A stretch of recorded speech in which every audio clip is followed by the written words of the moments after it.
edition of the Men in Stripes podcast, and it is week 6, and the Bengals sit at 2-3. And I am joined with Matthew Wilson, Tim Daniel. Little scheduled off day, veteran day off, what Andrew Whitworth and Carlos Dansby got earlier this week. So it's just me and Matt tonight. Mr. Wilson, how you feeling today? I'm doing all right. How about you, Shelby? I'm doing good too, and just wanting to get the bad taste of last Sunday out of my mouth, and it was just, we'll recap it here in a bit, but it was just a not fun day when you wait 10 days for a Bengals game after they played on Thursday night against Miami. Hey, it's easy to get the bad taste out of my mouth when I'm watching the Stanley Cup come out at the Penguins' supposedly new named PPG Paints Arena and watching the Stanley Cup banner go up, so... Yeah, Matt, I get to cheat. Big hockey fan, as I found out a few minutes ago. Big Pens fan, so don't hate him for it. The Blue Jackets didn't come into existence until long after he was a Pens fan, and even though they are from Pittsburgh and that's the Bengals' dreaded rival, we'll let it slide for this time.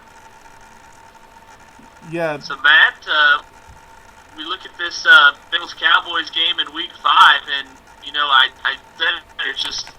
Nothing went right. I mean, if it weren't for 2 garbage time Brandon LaFell touchdowns, this is a shutout, and it was looking like 35-0 at one point.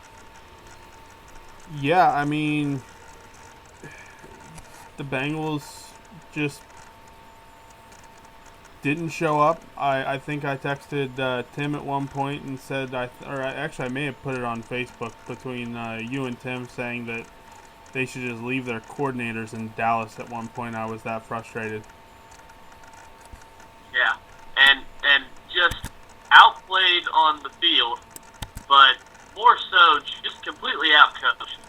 10 days to prepare for this game, and what we've seen from Marvin Lewis for what is now his 13th year as our head coach is that this team does not play well given time off. I think now, I put in my article, I think they're now 3-5 after Thursday night games under Marvin Lewis, and record still under 500 after bye weeks under Lewis' tenure. And it is definitely beginning to be a problem, and I agree with you there. They should have left the coordinators in Dallas. On offense, Ken Zampese got too cute at some point. On defense, Paul Gunther had no clue what he was doing. Gaping holes for Ezekiel Elliott to run through. And on the offensive line, Paul Alexander has to be dealing some kind of hot seat, you'd have to think, after Andy Dalton was sacked 7 times in Week 1 against the Jets, and then, two or three games that were okay, and then now after last week, Dalton had absolutely no chance to throw the ball, and how many times they try to play action pass from the shotgun, and by the time Dalton finished a simple 3-step drop, he had company back. Had to roll out. Yeah, I mean, it was terrible. The offensive line was terrible, which, part of it is, Hugh Jackson loved to get rid of the ball quickly. We know that. He loved to play the short game. And for some odd reason, Ken Zampe can't figure out that his quarterback plays better when he has control of the game instead of basically when everybody else is making play calls. And be it a first-year coordinator's mistake or not, he was the quarterback's coach. He knows Andy Dalton. He knows his tendencies, and yet he still can't do a lick of good with this offense. Exactly, and what we talked about last year was Dalton getting the ball out quick. One of the fastest, if not the fastest, release times in the NFL. I think a little bit over 2 seconds was his final mark. And do you think it's really highlighting the fact that Marvin Jones and Mohamed Sanu aren't there? Because it seems like Tyler Boyd and Brandon LaFell are having trouble getting up.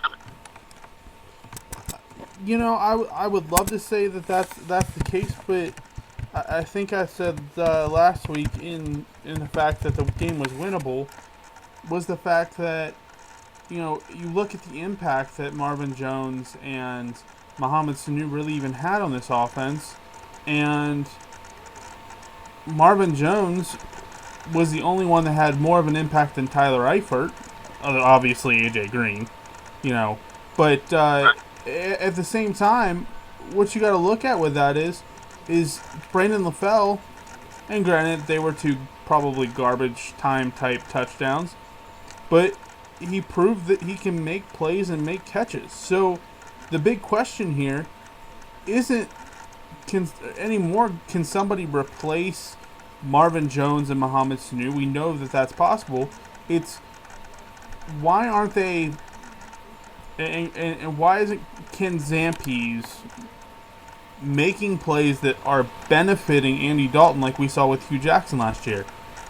At some point, you've got to take the training wheels off and make him responsible for this offense. Yeah, and absolutely. And Dalton's now in his 6th season. He is a veteran. Mm-hmm. He's off his rookie contract, got his big extension. This is his time. He's a veteran in this football league, and, you would think, Matt, with how bad the offensive line has been, that short passes would be the bread and butter. But instead, you have Dalton taking these big, long dropbacks, having to roll out, and he even had to do it in the Miami game, too, when he found A.J. Green for 51 yards. But I know what you're saying about Sanu and Jones, but part of me is thinking, I think they'd get open better than Tyler Boyd and Brandon LaFell would. But I do agree with you. It was overshadowed that LaFell was actually making some plays, and Tyler Boyd had a crucial drop in that third quarter, 21-0 score. He drops that pass. One play later, Nugent misses the field goal. Play after that, Ezekiel Elliott busts a 60-yarder, 28-0. But at some point, with the offensive line as bad as it is, these young receivers, LaFell's not young per se, but they got to help off A.J. Green because it's obvious defensive coordinators aren't afraid of LaFell and Tyler Boyd, and without Tyler Eifert in there, their focus is on A.J. Green with Jeremy Hill not running the ball and the offensive line not blocking very well. Well, I think you said it really well with Ken Zampese getting too cute. Listen, where Tyler Boyd excelled in the NCAA is when he basically went on crossing routes across the middle, had sure hands, quick passes, and that's where he excelled. Why aren't we using that more? He very well could be a very good wide receiver when used properly. And they're not using Tyler Boyd properly across the middle like they should be. They're barely using Croft, who, by the way, played decent when he played last year with A.J. McCarron, and everything's going to C.J. Uzomah, which I have no problem with. But at the same time, you brought in Tyler Croft to be that second-type tight end. Tyler Eifert still isn't healthy. We'll get to that. But Ken Zampese, it all comes back to the coordinator, Ken Zampese. He is not Hugh Jackson, which we knew, but I still don't believe he was the right choice for this offensive coordinator job. I still hold that I think Paul Alexander should have been, because he's been there for, 20 years now as a coach for the Bengals in some capacity? Right. He knows this team. But, this Tim just sent us his picks. But, it was the logical choice. I mean, Paul Alexander, he's been there forever. He's the offensive line coach. Yeah. And Zampese, it was an attractive option. He's been there with Dalton since he got there to Cincinnati in 2011. I mean, I think it was the right thing to do, but how long does this go on where we're just like, okay, wait for this Bengals team to get their feet wet? Zampese is still his first year. He's 5 games in now. But before too long, a few more games like Dallas, and Bengals are going back to a 6th straight playoff appearance. And now, Matt will switch it over to the defense, and I don't know if you're like me, there's nothing really to say. It was that bad. Dak Prescott had all day to throw. Rolled out of the pocket, found Cole Beasley for a touchdown. Terrence Williams was beating Adam Jones. Ezekiel Elliott had anything he wanted in the run game. Yep. And if you notice too, the one thing that Dallas did well was get to the second level of the Bengals defense and take Carlos Dansby out of the play. Because Carlos Dansby has been the run stopper. and they took him out of the play, and nobody else stepped up, and that's concerning. Yeah, Elliott, first 100-yard rusher allowed on the road since Stephen Ridley, 2014, against the Patriots. And, opposite a Carlos Dunlap strip sack and a Carlos Dunlap hit on Prescott when he came out of a bootleg, and Dunlap was right there to smother him, an incomplete pass. It was a quiet day from the defensive line, as I expected. Dallas, best offensive line in the league. They showed it in the run. In the past, the Bengals whooped up on a terrible Miami Dolphins offensive line. Came back against a real test on the road outside their element. Were completely shut down.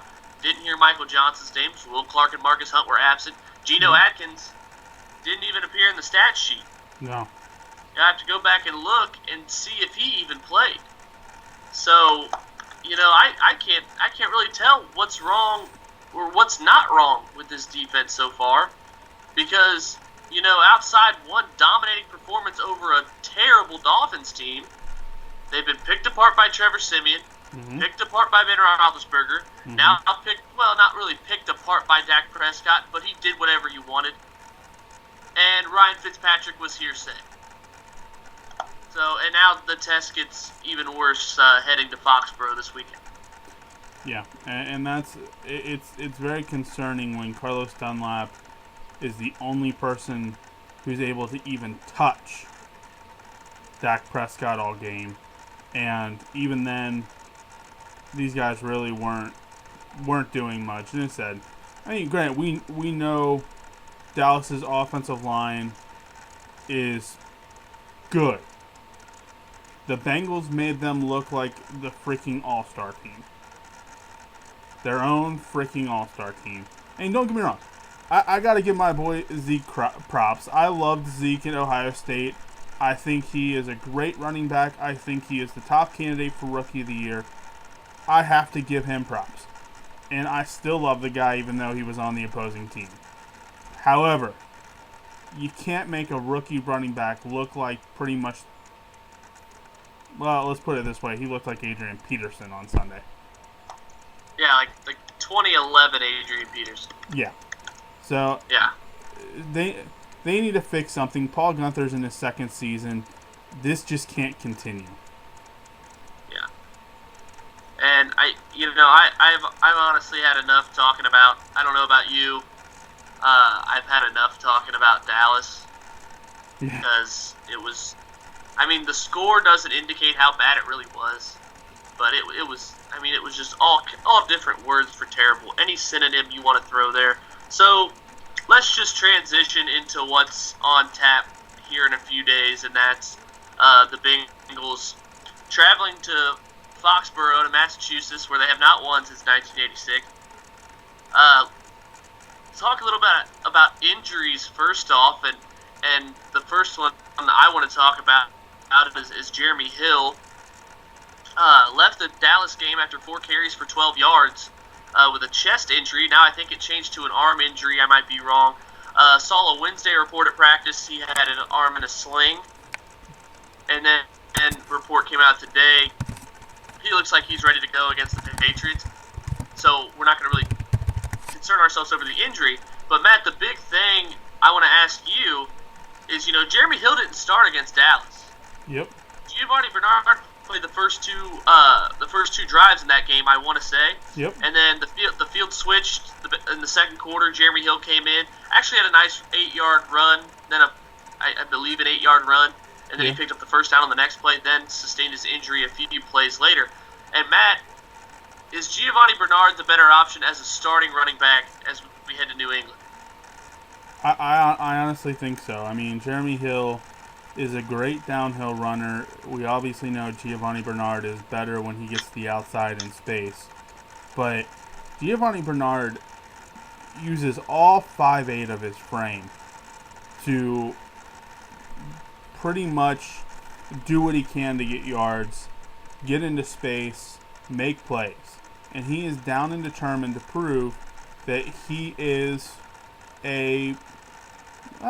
he's a starting running back on this team, and when he's not, he's going to do everything he can to prove that he is truly an asset for this team. And so I like Giovanni Bernard. Actually, I've always liked Giovanni Bernard since he really has been on this team. We're on 4 years now. 2013, 2014. This is his 4th year. So this is his 4th year in the league. He knows what he's doing, and he knows who he's facing, and so you see the work ethic that he puts in. You know, and you hear about the reports of the work ethic that he puts into every single game, and it's what a starter should be doing.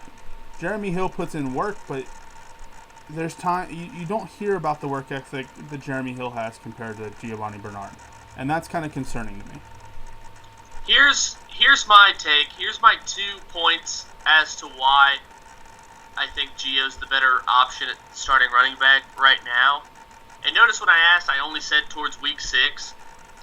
Actually, I may have a third reason to throw in. Number 1, the way the offensive line is playing right now, you know, Herschel Walker wouldn't want to run behind it.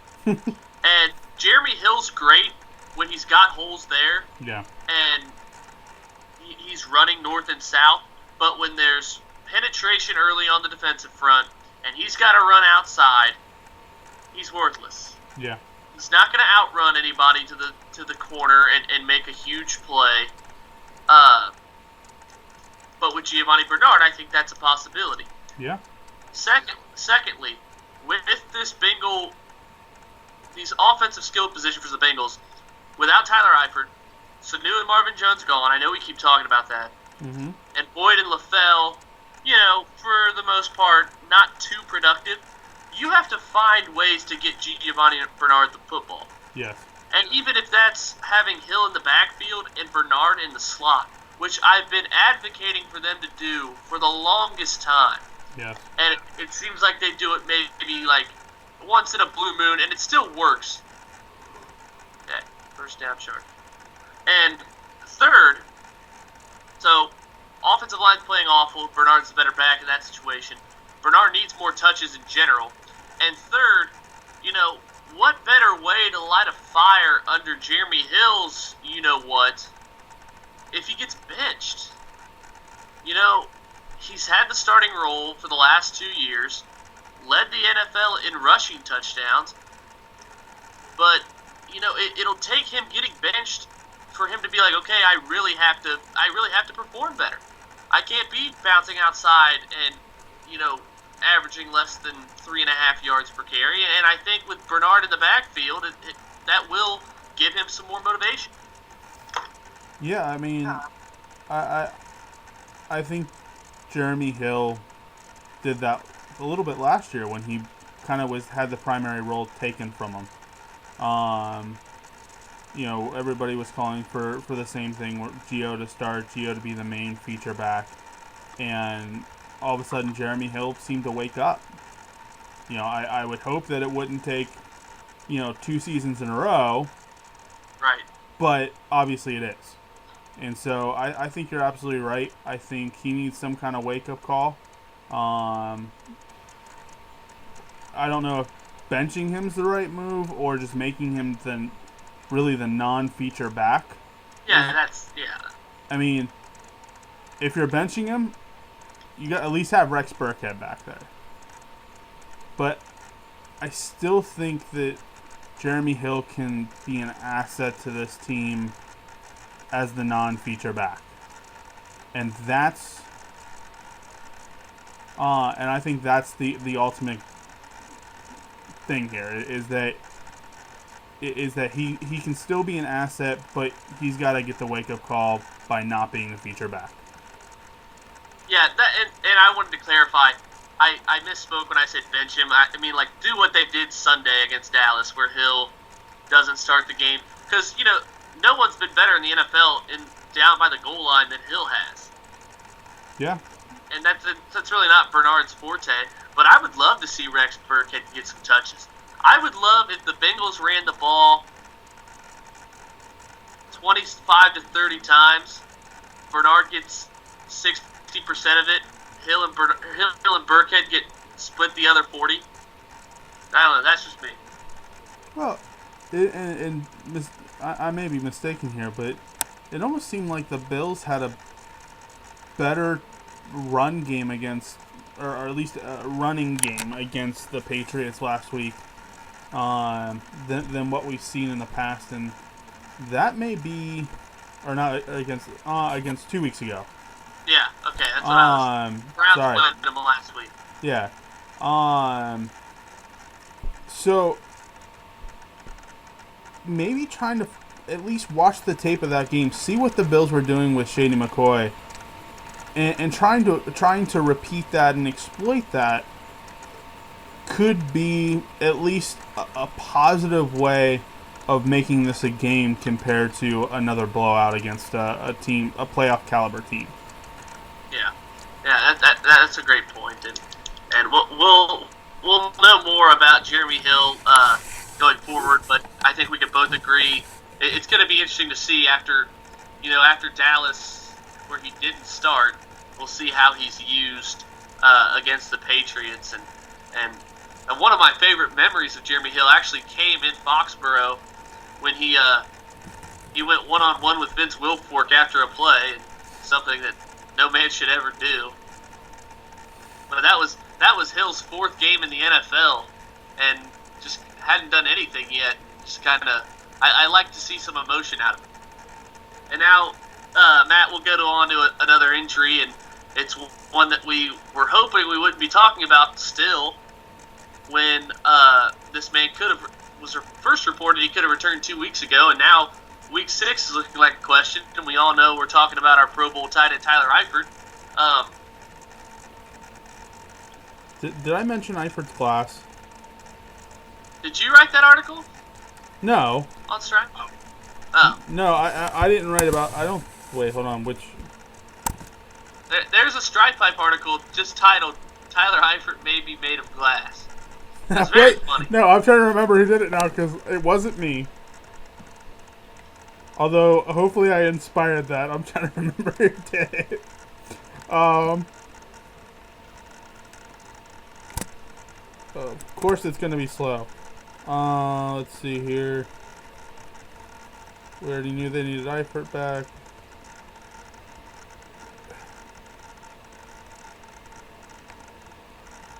Our new setup is... There's days I love it and there's days I hate it.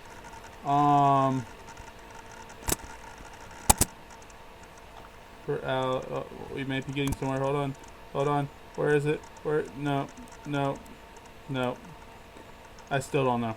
I was trying to find it, but our site's for some odd reason not liking I found it. Who wrote it? It was Emil. Emil must be listening to Men in Stripes again. No, I'm kidding. We need to get him on here. We do need to get him on here. He and why am I blanking on his name? I feel so bad for blanking on one of our guys' Serenity? names. What's that? Bishop? Well, we do need to... Well, Serenity hasn't been on, but I know he's been busy with school, so he's got to do him. I know that. I'm. He came on like a week before you did, on the Stripe Hype, and now I'm blanking on his name, and I feel bad because he's a great writer, and he did a great couple pieces. I'm a bad editor.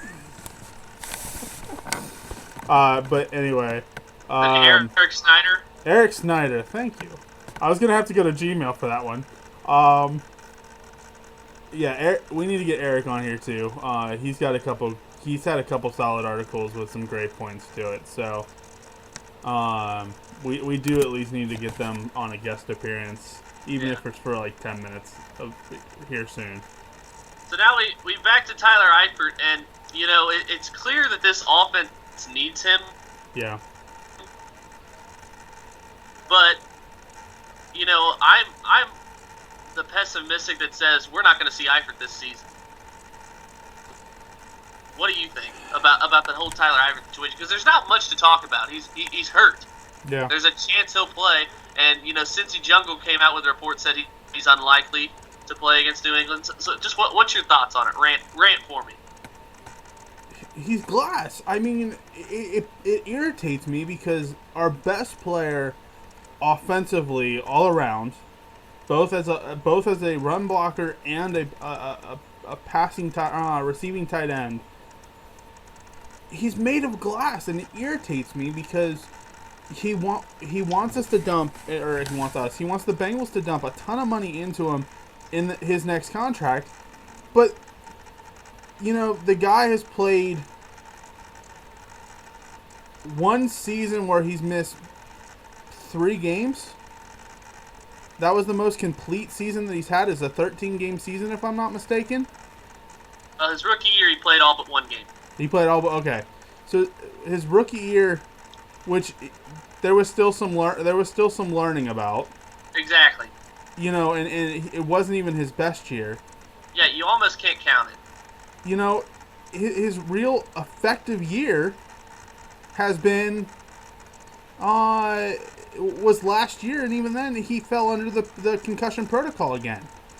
And then he went to the Pro Bowl, and he's all of a sudden got injured. I mean, come on.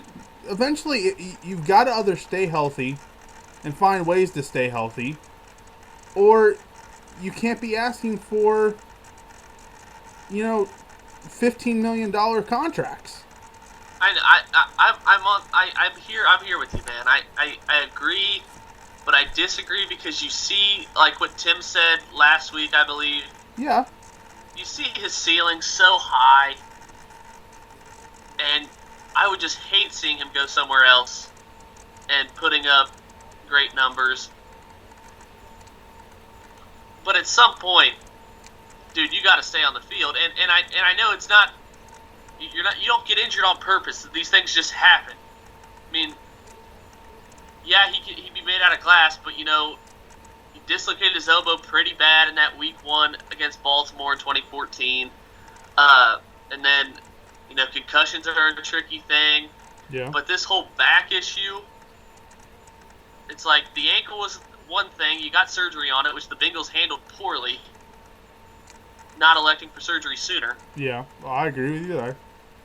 But, at some point you got to be counted on not to tweak your back, too, in addition to that, in practice. We talk in practice, Allen Iverson. And, there's not much content to do on this just because he's hurt, and that's the bottom line. But it's just something that has to be irking Bengals fans because AJ Green needs some help. Yeah. And with Sanu and Jones gone, the help he got last year that made this offense so great, that made Andy Dalton an MVP candidate at one point before his injury, had Tyler Eifert in it. And the red zone got better last week with the 2 touchdowns, but at the end of the day, he's got to get on the field. Yeah, I mean, listen, as a player, no matter if you're injured or not, it is up to you to keep yourself in top peak physical condition on all levels at all times. And if you can't do that, you're hurting your team. You're not hurting yourself because you're making millions of dollars already. You're hurting your team. And obviously to have a back injury like this, and I've said this with Tony Romo, because Tony Romo is another one who has really had a lot of injury problems. But if you don't keep yourself in top peak physical condition to the fact where your muscles and your body can take those hits, can take those punishments like you're being paid to do, then you're hurting your team. You're not hurting yourself because ultimately you're getting a paycheck, but you're hurting your team. And that's where I disrespect any player who automatically comes out with another injury on something that's very preventable on what sounds like a very minuscule type situation in practice. Yeah, I mean, totally agree with you. He's got to get back on the field, and it doesn't look like it's going to be New England. Maybe he has a grand return against Cleveland in Week 7, catches a few touchdowns, and the Bengals get a win over a division rival. That's looking like best case scenario right now. And Matt, First Take had a good segment on this with Stephen A. Had a little controversy between him and Marvin Lewis, and it begs the question that Bengals fans have honestly been talking about the last 4 or 5 years, and we've never really, since I've done this podcast, we've never really talked about job security when it comes to Marvin Lewis, and if the Bengals miss the playoffs this season, now even if they make it and they go one and done again, is Marvin Lewis on the hot seat? Is he even on the hot seat right now? No. My opinion is absolutely not, because you also have to look at, and this is what I tell every single Steelers fan who sits there and calls for Mike Tomlin's head when they don't win a Super Bowl, and that's, who do you have out there that is better than what you have now? Right. And that's the issue that you're gonna have answering, because Tony Dungy isn't going to come back to coaching. Bill Cowher will only come back to the Steelers, and even then, do you really want a run, pass, punt type kind of coach? And granted, they were successful with that for maybe, 1 year? 2 years? John Gruden ain't walking through those doors. What's that? John Gruden ain't walking through those doors. I don't want, no offense, as much as he praises his brother every single week, I don't want somebody who's going to praise a mediocre coach every single week. I want a coach who's going to try to push his players to be the best. And there was only really 1, maybe 2 years we saw that with John Gruden out in Tampa Bay, and that was their Super Bowl year, and maybe the year before that. And so, and a lot of that was due to the players that he had. So, I mean, I'm not a huge fan of John Gruden. If you really want me to throw a coach out there that I think that they possibly could get and might have success with, it's Todd Haley. And that's just because Todd Haley has kind of a similar system to Hugh Jackson with Ben Roethlisberger, and that's get the ball out quickly. Yeah. And that's the system that Andy Dalton thrives in. But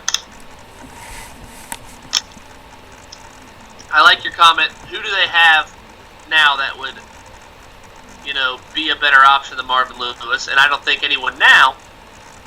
But it begs the what-if question when you see what Mike Zimmer's doing in Minnesota. Mm-hmm. Hugh Jackson, I think, is a good coach that just has an awful team. Yeah. I mean, maybe I would say top to bottom the worst roster in the NFL. -1. His best offensive line, one of the best offensive linemen in the game. Okay, but a best offensive lineman in the game isn't going to win you games. No. But that's what I'm saying. It'll protect your blind side most of the time, but not. That's what we saw with Andrew Whitworth in 2008. Yep.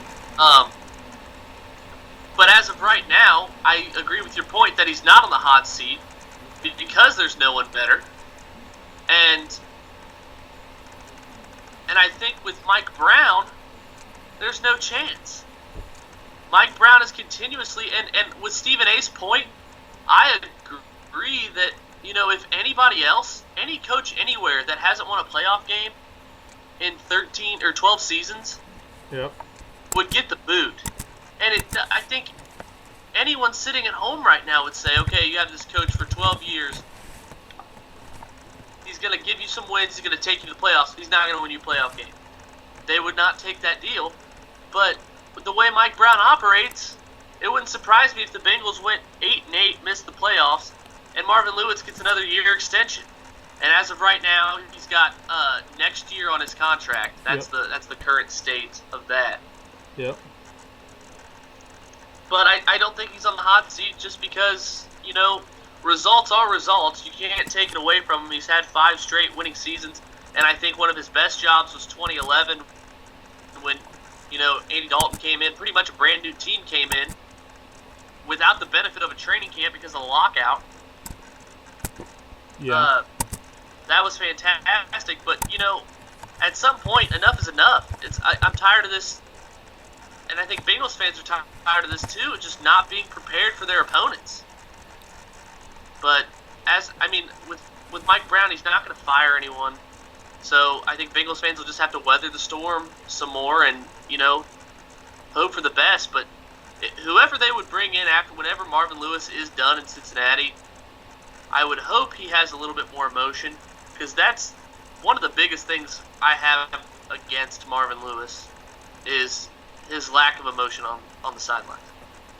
Well, and the lack of emotion doesn't bother me because he has always been kind of the level-headed type coach who doesn't want to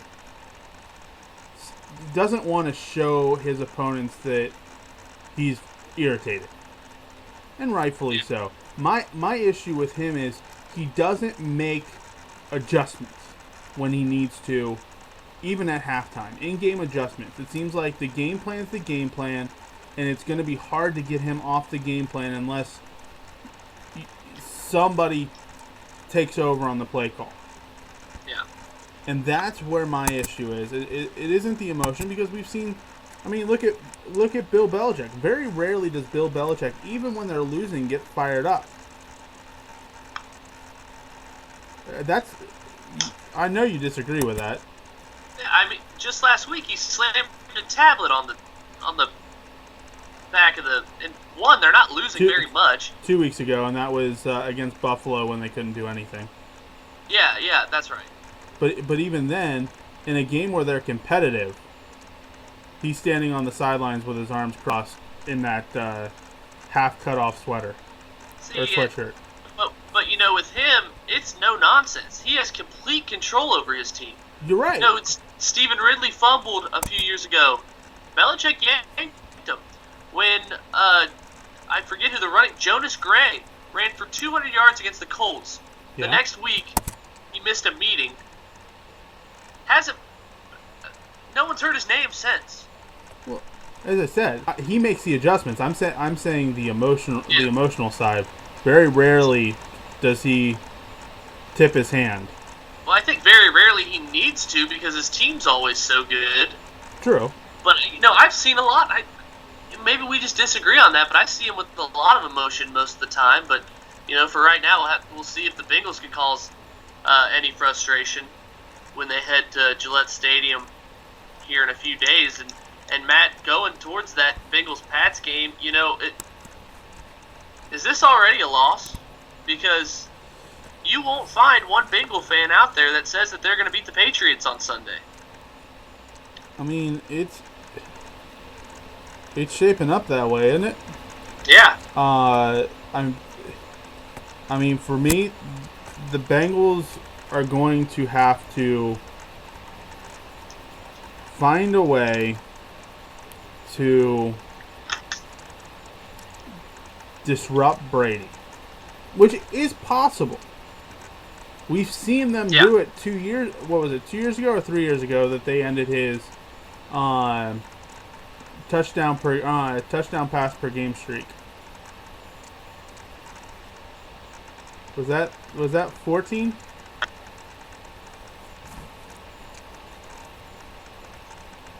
So they've done it, and they've done it with this core group of guys. But the big question is going to be, can they do it in Foxborough? And that's a whole nother question, especially since wasn't that Buffalo game in Foxborough?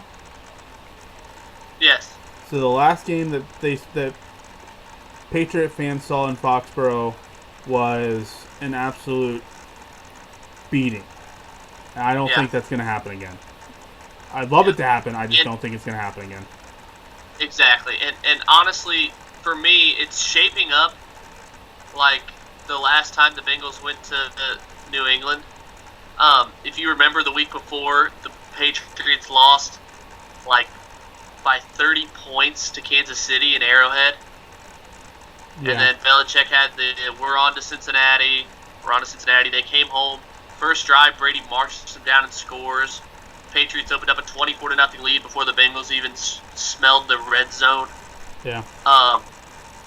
And now it's even more emotion, I think, because Brady came back with a vengeance last week, And I wish that New England game against the Browns was in Foxborough. Yeah. Because now it's like his second return.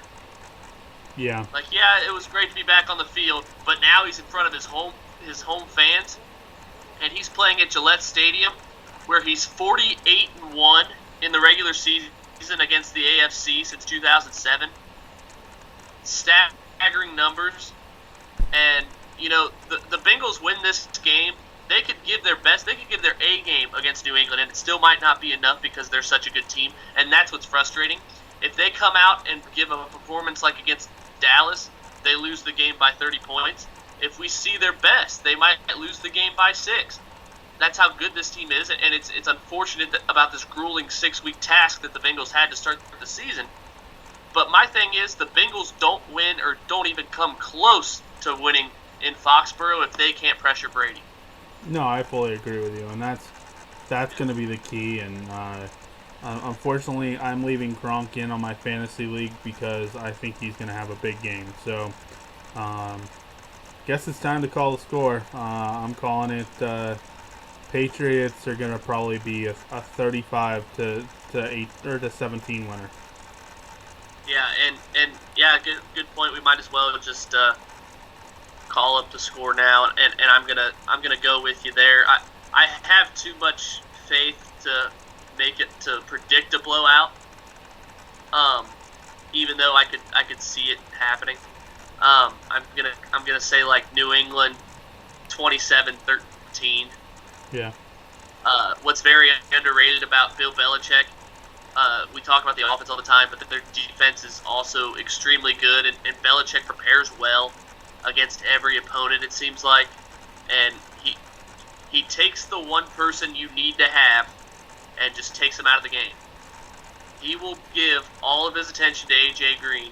Yeah. Which is why I really wanted Eifert to come back this week. Yeah. But when the Bengals receiving corps has one key weapon, Belichick will focus all of his attention. And you know, if the Steelers can do it like they did in Week 2, and if the Cowboys can do it, you know Bill Belichick and now I'm blanking on the name of the Patriots defensive coordinator with the beard. Yeah, I know exactly what you're talking about. Matt Patricia. Yeah. With always chewing on a pencil. And, you know, even when the Bengals beat the Patriots in that rain-soaked game in 2013, the Bengals only could put up 13 points. And granted, Dalton threw a red zone pick in that game, but still only 13 points. But I am too going to go with New England in that one. And I think Tim will concur with that forecast as well. And before we head into the lightning round, you know, who's one person, and we'll open this up to coach or player that really needs to step up against New England? You know, coach-wise, I think it's gonna have to be. I think it's gonna have to be Paul Gunther. I mean, this defense has to be able to get to Brady, and if you're continuously rushing 3 to 4 guys, and you're dropping people back to try to take away the passing lanes to Brady, you're not going to do jack squat against them. You've got to rush consistently 5 to 6 guys. You've got to take up the line.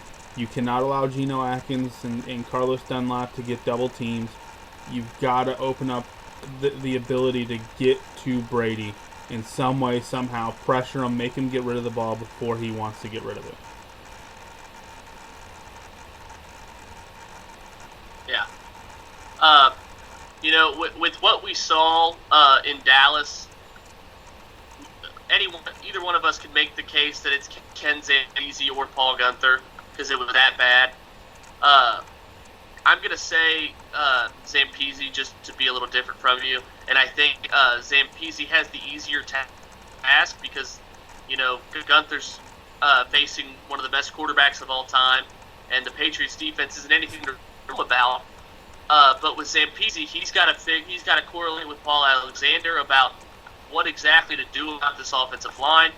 He's got to try to establish just some form of the running game. And, you know, I like what Minnesota does but they have the defense to back it up. I wish the Bengals were in that scenario where they run the ball and they don't care. Mike Zimmer doesn't care.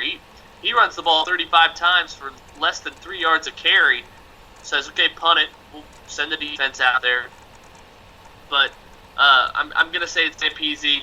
He's got to find ways to, as hard as it is, to out-manipulate Belichick's defensive scheme and get A.J. Green the football, but at the same time not get in his own way and play to Dalton's strengths like we talked about earlier, getting the football out early and, short passes are his motto and not put the offensive line in such a tough position to block the New England front four for such long periods of time. Yeah, absolutely. And Tim does have New England in this game, so it's a clean sweep from the three of us. Okay.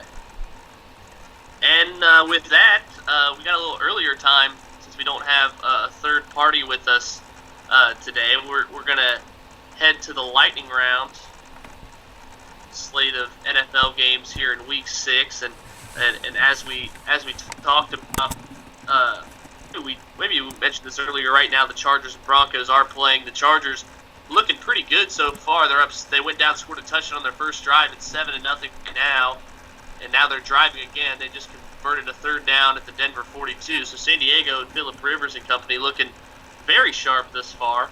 Yep. For that game, I'm still going to pick Denver because I love their defense, and Trevor Simeon's back, and he's played well, and the Chargers, it doesn't matter how good they start because they could be 4-0 if that was the case. Yep. They've blown late leads in the games, and as Phillip Rivers said when they botched that field goal, they're the bad news Bears, and I don't trust the bad news Bears to beat the defending Super Bowl champions. So I'm going to go with Denver, even though the Chargers are off to a hot start. Tim will agree with you there. I'm going to agree with you too. I just don't have the faith in this Chargers team to hold a lead. Even if they find a way to go up in this game 14-0 early. We've seen teams in that position before. The Bengals sound familiar. And still finding ways to lose. So I'm going Denver as well.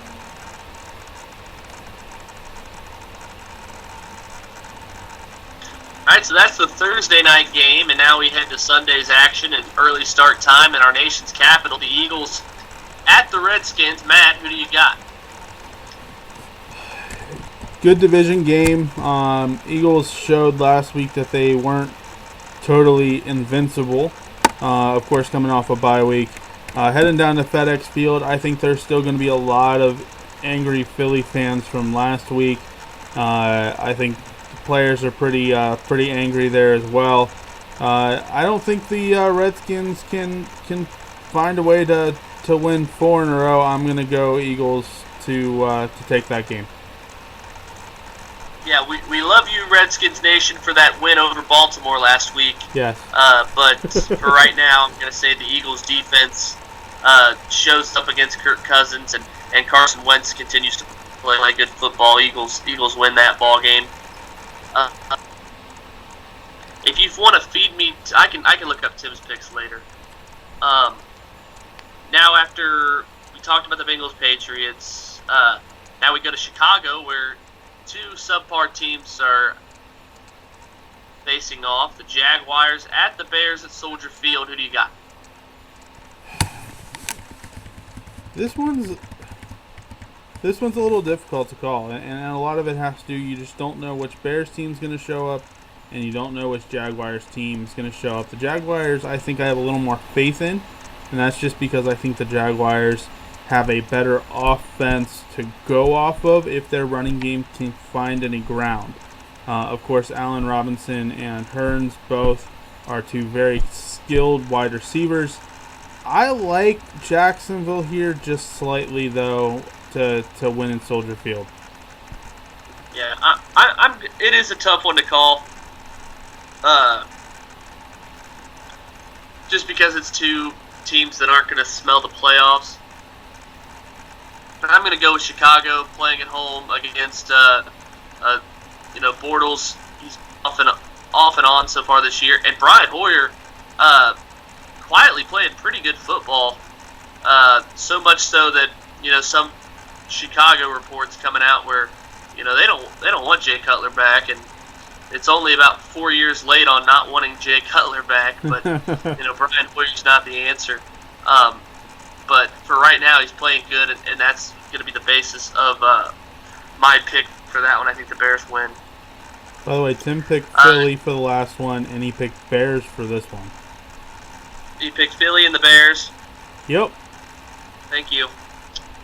So next we go a rematch of Super Bowl. I don't know the number. I know it was in 2000 when the Ravens killed the Giants 34-7 on the strengths of that defense. Super Bowl rematch from 16 years ago. Giants, Ravens. Who do you have? Oh, Tim's saying the Giants. I don't know if that's just dreaming to beat a division rival or what. But that's my pick. Luckily this is at MetLife. I think the Giants will be a little bit more up for it.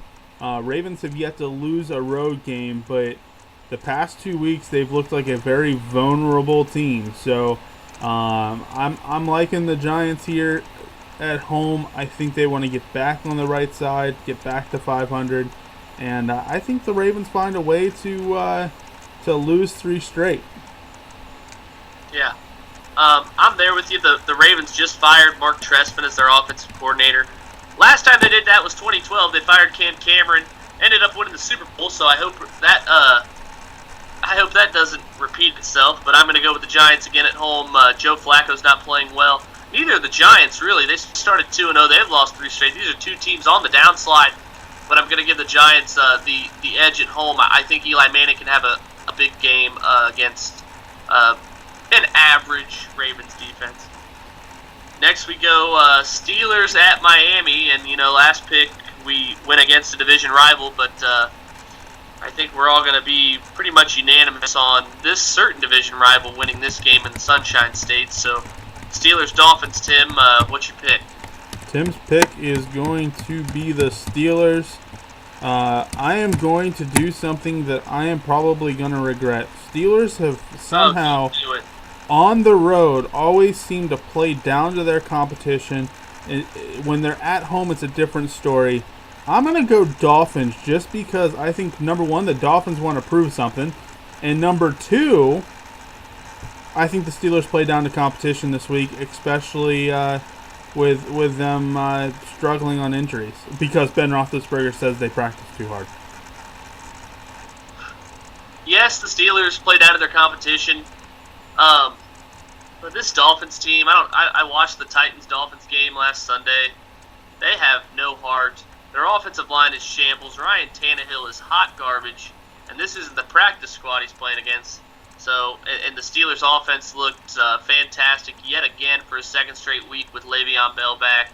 Looking like a very scary team, and it hurts me to say that as much of a Bengal fan as I am. So I'm going to go with Pittsburgh. Next, we got the winless Browns. Before they head to Cincinnati, they head to Nashville to take on the Titans. And Marcus Mariota coming off that win over Miami last week. So, Matt, who do you have?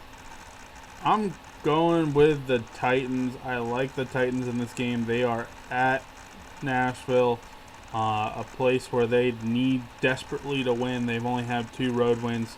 I like this Titans team. I will always like this Titans team with DeMarco Murray and Marcus Mariota. I think this team is a better team than their record. And I think they find a way to get back to 500 and beat the Browns and take the Browns to 0-6. Yeah, I'm there with everything you just said. The Browns, Cody Kessler, whoever it is, playing quarterback, I'm not confident at all. So I'm gonna go with Tennessee and Dick LeBeau against a rookie quarterback. Moving on.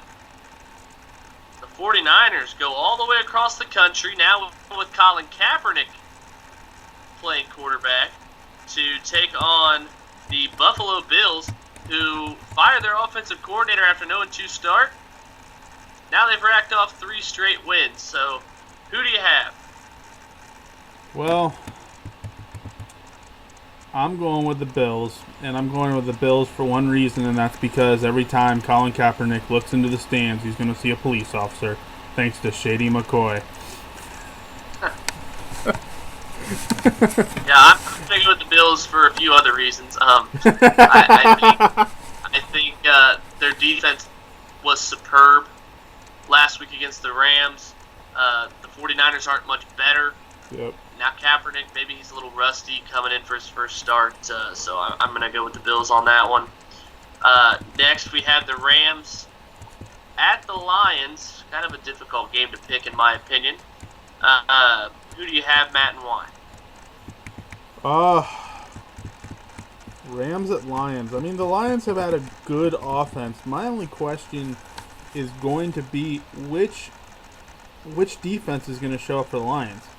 If it's the defense that's been terrible and led up multiple games in the 30-point land, I think it's going to be the Rams. I think the Rams have a decent attack with both Tavon Austin and, of course, I'm going to blank on their running back's name now. Todd Gurley. Thank you. I have the Todd part, and I'm sitting there going, "What's the last name? Come on." And so I think if this this Lions defense doesn't show up, you got to remember the Rams have one of the best linebackers, one of the best defensive tackles in the game next to Geno Atkins, and that's Aaron Donald. And he's going to disrupt what Matthew Stafford's doing on a play-by-play basis, and I like the fact that the Rams have a decent defense here. I just don't see the Lions defense being that good. It's just a matter of how many points will the Rams score and how many points can Matthew Stafford put on the board. I'm still going Lions here, but it's a toss-up. Yeah. It is going to be a close game. I think the Rams' defense, they do have a few key pieces after losing a few key pieces, honestly. But, Matthew Stafford generally plays better at home, and that's what I'm going to base this pick off of. And Case Keenum, he turned back into Case Keenum last week. Yep. So I'm going to go with Detroit as well. Now we go to the NFC South. Carolina at New Orleans, and two teams that you wouldn't expect to be combining for a 2-8 record right now, but they are, and it's still got a game you got to pick. So, Matt, who do you have? I apologize, for some odd reason my audio skipped out. Which teams? Panthers at Saints. There we go. Okay. I don't know why my audio skipped out at that exact second. This is in the Superdome. I don't think I can pick against the Saints in the Superdome against this terrible Panthers team. But one team's 0-2 at home and one team's 0-2 away. So I think the Saints get their first home win. I think Drew Brees finds some way to make an impact in this game, and the Panthers still show why they should have never let Josh Norman walk.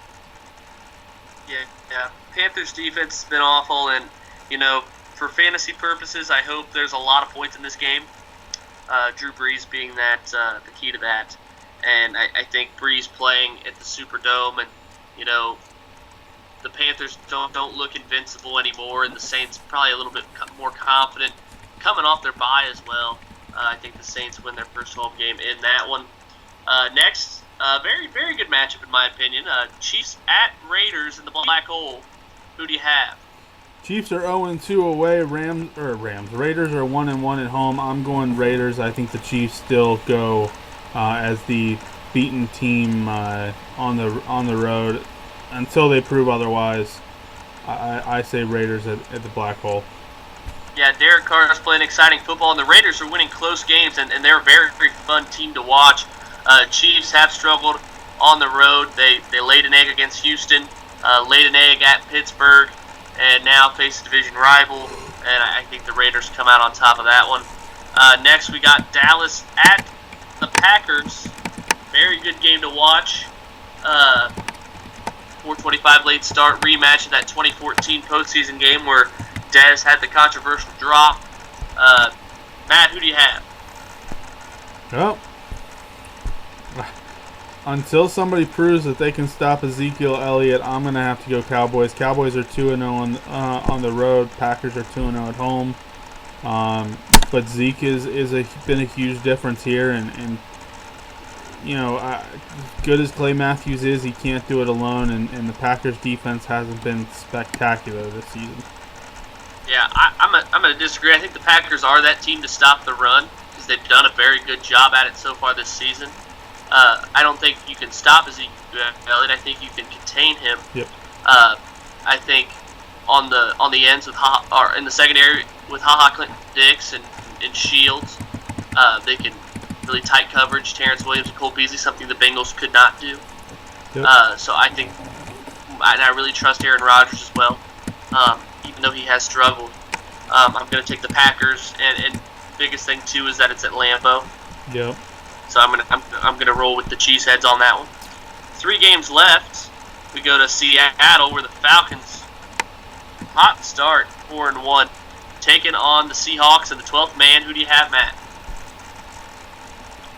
Difficult one. I still can't get that taste out of my mouth when the Seahawks just got ran over. And that's my big concern. But it is in the 12th man. It is at CenturyLink. Falcons are good, yet I still have to lean the Seahawks way on this one. I think traveling across country is going to be a difficult one, playing against the 12th man, and forecast calls for rain, something Seattle's used to. Yeah. As much as I want to pick Atlanta because they showed a lot, they just went across the country and beat the defending champions in the Broncos last week in a game that was pretty handily. Yeah. The score didn't indicate that because of 10 late points by the Broncos, kind of like the Bengals game. But something just tells me Seattle. I think Russell Wilson's playing very good the last couple of weeks. They're coming off their bye. They're getting people healthy. Christine Michael's actually playing really well. Yeah. They just went to the New York and beat the Jets. So I'm going to go with Seattle as well, even though I really want to pick the Falcons. I'm going to go with the Hawks. Now to Sunday night's game in Houston, the Colts taking on the Texans without J.J. Watt. So not a lot of pregame coverage on the field since Watt's not going to be there. But let alone the Colts' offensive line struggling, taking on Houston. Who do you have? It's hard to go against any team that is, well, I mean, still has defensive weapons, and that's the Texans. We've seen the Colts struggle on the road. They're 0-2. The Texans are 3-0 at home. I'm going Texans. It's just hard to pick against the Texans at home. Yeah, I'm going to go with the Texans too. They're struggling right now. I think they've lost back-to-back games. No, close. Something like that. I'm not sure. I know that. Yep. Huh? I believe you're right. Yeah. Lost to a good Minnesota team. Lost to a good Patriots team as well. But my thing with Indianapolis is they cannot keep Andrew Luck upright, and I think the Texans exploit that, and they pull off a win in that one. Yep. And Tim agrees as well. And then the final game of the night, Monday night in Arizona, the Jets taking on the Cardinals. And the game expects Carson Palmer to be back. Who do you have, Matt? As long as Carson Palmer's back, I have the Cardinals. Carson Palmer did practice this week, and seems like he cleared concussion protocol. Jets are, well, they're the Jets. Yeah, I'm going with Arizona too. The Jets, promising 10 wins last year, and now so far this year. Ryan Fitzpatrick loves to throw the ball to the other team.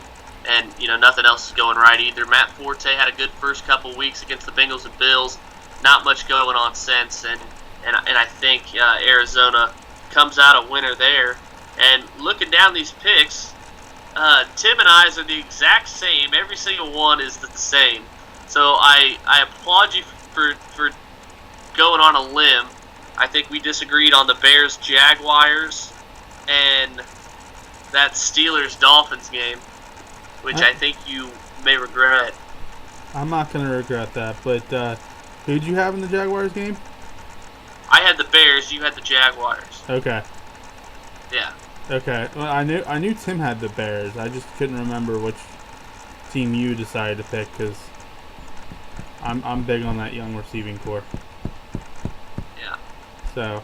Well, Matt, I thank you for joining us. Hopefully next week Tim will come back to the show after his Veterans Day off. There's a fumble there in the Chargers game. Looked very close. I think a punt returner might have touched the ball, or maybe not. That's our old friend Travis Benjamin from Cleveland. But nonetheless, we hope the best when the Bengals head to Foxborough on Sunday. And thanks again for joining us here on Men in Stripes. For myself and Matt Wilson, we'll see you guys next Thursday. And Hoo Day! Hoo Day!